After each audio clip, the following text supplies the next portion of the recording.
Welcome, I'm using NOKIA 8.1 and today I will show you how to insert SIM and SD into the device. So before we get started, we will need a SIM ejector. It comes provided with the device in the box, so you can get it from there or just use a paper clip. Now let's pop out the tray, which looks like it's located on the left side of the device, right over here where the pin is holding. From there you want to push it in and the tray should pop out. And you have space for either two different SIM cards or one SIM and one SD.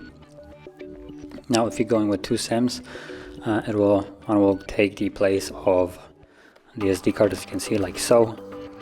Otherwise, you can place it on the other tray, and on this one you will simply place the SD, like so. Now when you place it in there, make sure that it's laying flush on it. As you can see right now it is for me.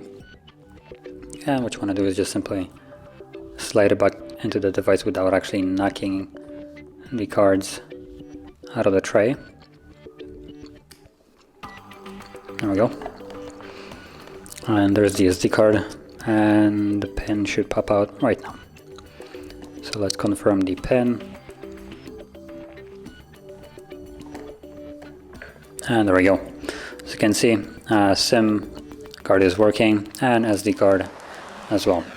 And that is how you would insert both of them. So if you found this video helpful, don't forget to hit like, subscribe, and thanks for watching.